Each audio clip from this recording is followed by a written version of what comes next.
ang itutugon ng National President ng pagkakaisa ng mga samahan ng tsuper at operator nationwide o piston. Makakausap po natin si Sir Modi Floranda. Sir Modi, magandang umaga po. Doris at Robert sa Tandem ng Bayan. Good morning, Kamodi. Una sa lahat, Mandoris, advance happy Valentine at sa inyong dalawa, no? At Opo. siyempre sa ating mga taga-subaybay. Sir Robert, magandang umaga po. Ayan, Good morning po. magandang umaga at napaka-sweet mo naman. Thank you, Go. Okay. So, Kamodi, ito na, andito na naman tayo sa pataas ng pataas ng pataas ng pataas. Yun. Oo. Wala tayong nakikitang pagbaba.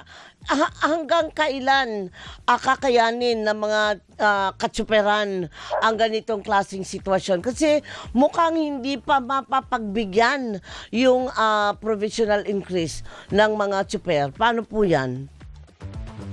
Yun ang isang malaking nagiging pasanin ngayon ng ating mga driver. At siyempre, hindi lamang ng mga driver, kundi ng ating mga commuters at ng ating mamamayan.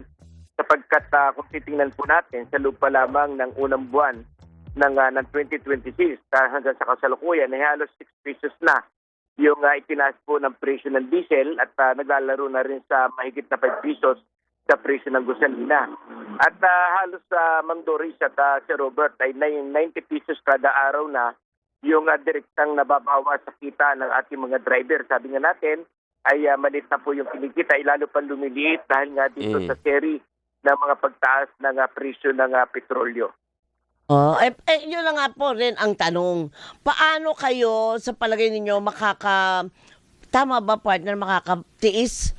O makaka-cope? Kakayanin pa rin ba? Yun ba, kakayanin pa rin ba?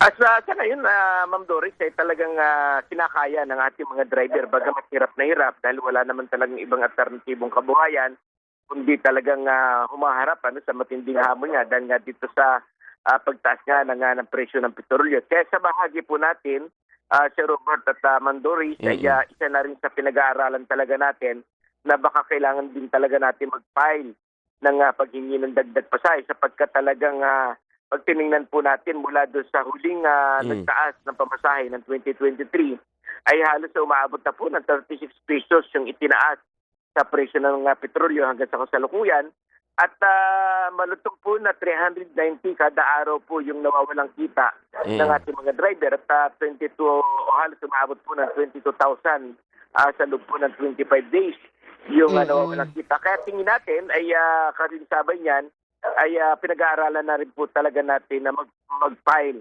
at humingi at ito naman ay karapatan ng ating mga driver para doon sa makaahon at makapagtuloy-tuloy tayo na mag-servisyo sa ating mga mamamayan. Yung pinag-aaralan nyo na yan, Kamodi, mga magkano yan at kailan natin naisip na i-file po ito?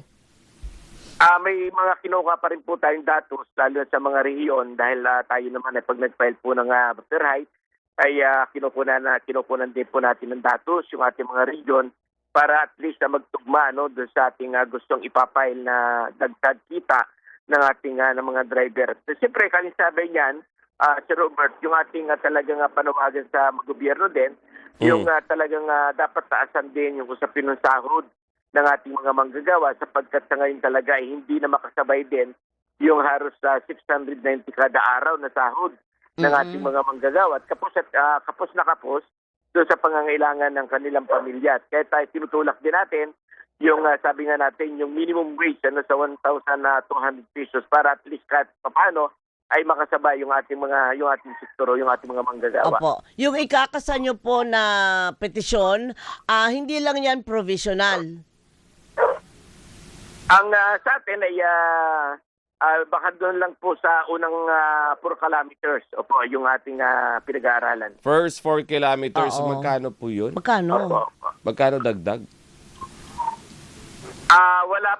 Wala pa ho tayong totally amount. Pero may mga naglalaro na mga sinasabi ng region, baka pwede na doon sa 2 piso, pero pinag-aaralan pa rin po natin.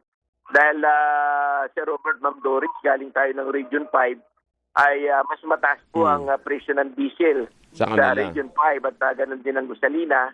Galing din po tayo sa bahagi po ng Iloilo at ng Panay, mataas din po ang presyo ng petrolyo. Kaya tinitimbang po natin na ano ba talaga yung nararapat na i-file na usapin ng dagdag kita ng ating mga driver at mga operator. At pag hindi po natupad yan na naman po ba tayo? Ay magkakasalan naman tayo ng mga tigil pasada?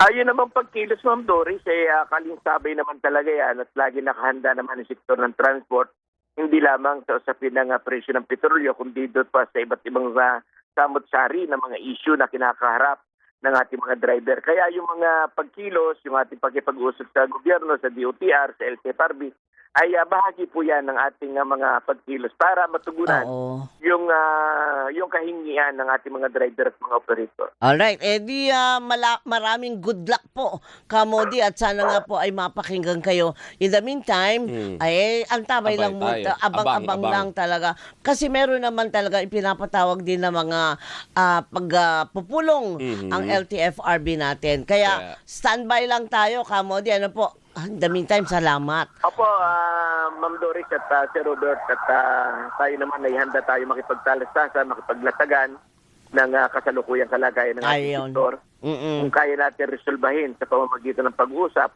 alam naman natin na ang mga pagkilos at mga rally ay laging nakaabang sa ating at yan na naman ay karapatan Opo. ng ating mga driver at operator ng ating mamamayan. Okay. Maraming Kamodi, salamat po. salamat po. Thank you.